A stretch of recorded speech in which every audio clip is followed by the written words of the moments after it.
How's it going, guys? Andrew here. And Caleb. And Matt. Oh my gosh. He's back! We did not kill him. Caleb is back. It feels great. We tried, but... We tried to kill him. Yeah, Yeah, it's been, 3 podcasts? Mhm. You were sick for the first one, and then...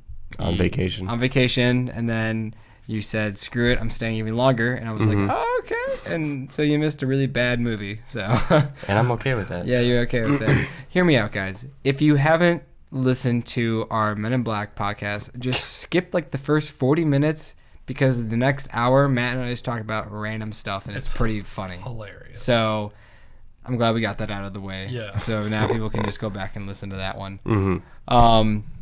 But what did we see movies? Wow, I screwed up there. What movie did we see, guys? We saw Toy Story 4. A movie that nobody asked for. So delightful. And such a feel-good movie, in my opinion. Yeah, it was very heavy.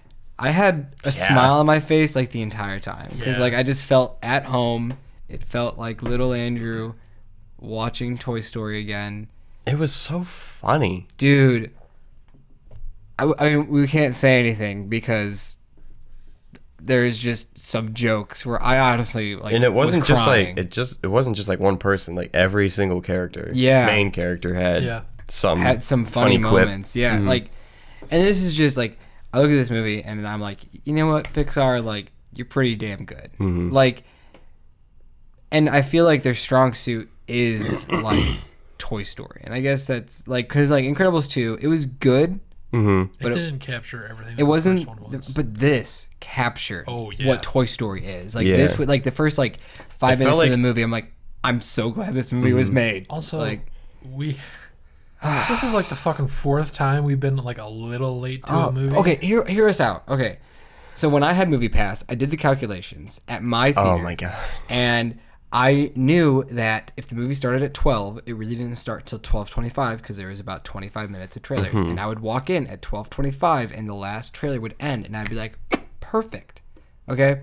And it's been just a little off recently because the last few movies we've gone to, either it was like an IMAX movie and we were running late because there wasn't enough IMAX trailers or just something went wrong. Okay, this movie, it started at 7. We got to the theater, like we got inside the movie theater at like 7:12, okay? 12 minutes. And we get in to like what I assume was like the first like 30 seconds to a minute of the movie. Yeah. And I'm just like... Yeah, not only did we miss the Pixar short, we missed the first scene. Well, like I saw Woody and I was like, wait, whoa. Where's Not the like Frozen this. trailer? Like... So yeah, we don't even know what the Pixar short is. I'm honestly think I'm gonna get another ticket and just go in to see the Pixar short And then leave. and leave. Maybe, I don't know. I might watch the movie. We might be able to just sneak into the first part. Yeah, like I just want to see the Pixar short. I hope they did one They had to. because I haven't really seen advertisement for it. This would be a Usually bad time they to do find out. advertise it. Do they? Really? I feel like they do. I feel like think so. I don't know. I remember them advertising the one in front of Incredibles 2. They advertised that one. Remember that? Which one was that? Was That was like the little the dumpling one? yeah, the dumpling one. They advertised that one. I don't remember that. Yeah, I do. How crazy was that one, though? I love that one. You were hating on that one. Well, okay, first off, I saw it at a drive-in theater in like the middle of the night, and I was like listening to it on the car radio, and I was like, what is happening? She just ate her child. I don't like this. Wait, you were listening to somebody explain it? Just like, No, have you ever been to a drive-in? She's fighting with the Okay. kid right now? Okay. Oh my gonna- god, he just ate her. We're getting way off track We are from the s- initial we are- reaction. yes. We are podcasting, not initial reactioning. So Reel it back. this movie is phenomenal. Yeah. I love all the characters, all the new characters that they introduced. Like within seconds, I was like, "You belong in the family." Yeah. It I does a love 'em. good job of justifying why it was made. Yeah, and that is one thing I think a lot of people, especially our age, are like, "No, Toy Story 3 ended it perfectly," and I was one of the up to like a minute, actually up to Stuckman's review is when I was like, "Okay, I have hope now," since he really liked it. But this movie does definitely have a reason for being made. It has some emotional scenes that I was like, no, don't do that. And then it did it, and I was shocked that they went there. And I like how simple it was, you know? Yeah. Like a lot of kids movies, they're so fast paced, they're so crazy, they go so many places, do so many things. This movie was very calm and it just flew by. There was really only like 2 settings. It was the carnival and the antique place. It's like Pixar knows how to do it. I mean, they were the first ones. Yeah. So it makes sense that they are going to be the masters at it. And this just shows that Pixar has still got it, even after the... God, no one was flossing or doing a dance. They know how to do a kid's movie. Yeah, this movie shows that you don't need to rely on pop culture references to make it great. You don't need to keep changing everything, drag on a scene because you think a kid's going to lose. I feel like in some parts they like weren't even like advertising to the kids, just more so just like to the people like our age. Yeah, like there are some scenes where it's like very quiet and there's just characters talking, and I'm like, I love this. Like there's not always some crazy thing happening that needs to entertain a kid. Like I even feel like 80-year-olds that like saw the originals with their grandchildren probably would love this movie. I think this movie is for everybody. Yeah, that's if they're still alive. Oh my! I'm saying they're 80 now. Today they're 80. Yeah, like they saw it with their kids when they were like 60. Okay. I didn't know. I kind of missed the boat with the whole Monsters University thing. Like 10 years later, this is us going to college. Yeah, and I kind of. That wasn't for us. I've been missing out on some of the Pixar movies like Coco and Good Dinosaur. And well, I haven't seen Coco, which I heard is really good. Yeah, me too. The Good Dinosaur was an awful movie. I saw it. It was really bad. It's like I think it's actually the worst. Like it's like box office wise, the worst Pixar movie ever. I mean, you gotta have one. I mean, true, yeah. But then there's also Cars 2 that nobody talks about. And then everybody forgets about Brave, which I haven't seen. So I haven't seen Cars 2, 3, Brave, and Coco. Or Planes. Planes? It's not. That's not. Oh my we're God. not getting into this conversation. But yeah, this one, when I look at the Toy Story movies. This definitely feels like this movie is made for us. Yeah. We grew up with the 1 and 2. 3 never really felt like, for me, it felt like it was more for introducing kids of then. In a way, it felt like it because it came out like when we were like right in the middle of high school, so we were kind of like growing up, and so like we were at that stage where like, you know, Andy is kind of us because like when we watched him as a kid, he's a kid, and then we watched him going off to college, and I'm like, shoot, I'm going to college in like 2 years. Like, was it really like 2012? Yeah, I think it was 2012, 2013, 2011, right around there. It was definitely high school for us. Do the research.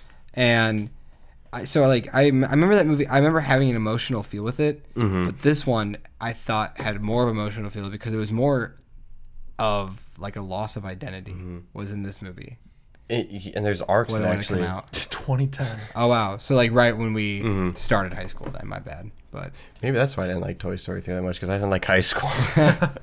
But yeah, this movie was just arcs finish for certain characters. Yeah. It's like, and you this does feel like the end of it. You kind of wonder, because even like there are a few Toy Story shorts that they've done like for mini episodes, like the Halloween one, and they did just some like mini like just like shorts, and so I even wonder if they are gonna do those because there's some big stuff that happens within like the last like 10 minutes of the movie, which is I think in a way even more impactful than how Toy Story 3 ends. I think they could easily bank off of. I don't remember their names, but Key and Peele's characters. Oh, I think it was just Ducky and Bunny. Was it? Yeah. Yeah, I think those was like their names, which they are great. I kept thinking it was like Chica, and I was like, no, that's Five Nights at Freddy's. It's not Chica. What was the name? Kaboom? What was the actual name? Kaboom. Duke Kaboom. Keanu Reeves, phenomenal. Dude, I'd love to see. I don't know why. I'd love to see Buzz and Duke. Yeah. Right. I guess my only gripe in the movie is that, like, a lot of the characters from the other movies were just like background. Yeah. Yeah. Like Rex, Slinky, Ham, Mr. Potato Head. I understand Mr. Potato Head. They probably just used like archive footage, like voice of him. But like, yeah, they didn't get it. Out of the main group, Rex was the one that had the most lines. But then, dude, he had like 4 to 5 lines. Yeah. That weren't just like yay or. And like I said, even like, Jessie. Yeah, Jessie. Like she had one scene, like one big moment, and so. It's just at that, but like we said, sorry, I mean like these last movies have been like Woody's movies. This one is like no doubt this is still Woody's arc. Theoretically, like all 4 movies have just been Woody's arc that comes up to this movie. And even at that point, Buzz really doesn't get to do much. I feel like they kind of dumbed down Buzz. No, I don't think they dumbed him down. I don't think they dumbed him down. I think he just kind of was, in a way, I think a lot of characters were just trying to find their identity. I think that was the big thing about this movie, was just trying to find who you are and what your path is. And for him, I like where his story went. That's what I would love to see another one. Yeah, I want Buzz to be the next. And so, like, we will get into that. So, any more thoughts you were gonna say? Anything? Yeah, I can bring it up on the To the podcast. very end of the trailers, or not the Oh, trailers. the credits. The credits. It's totally worth it. Dude, we got like not even like just normal mid-credit scenes. Yeah, that was Like fun. we used to have in movies. Yeah. I always miss the gag reels. I miss Pixar, Oh, what are yeah. you doing? Bring them back. because they did that for Bugs Life and Toy Story 2. I think that was it. I think maybe nope, Monsters Inc. Yeah. I think that was it. I think it was Oh, yeah. those Go on, three. Go throw up. All right, guys. Well, on that note, we'll be back on Monday. Go see the movie. Go see it, please. Go. I mean, you're gonna go see. I know it. it's Toy Story. another Disney non-original Connor? movie sequel Connor. remake See the type. movie, Connor. Connor. He was not gonna see John this Connor? movie. Oh my god. Oh. Go see the movie, guys. All right, it's guys. great. Also, just make that your goal when you see this video, just to tell somebody about our channel, because we love you all and we appreciate you. Good night, America. All right. Bye. See you later, guys.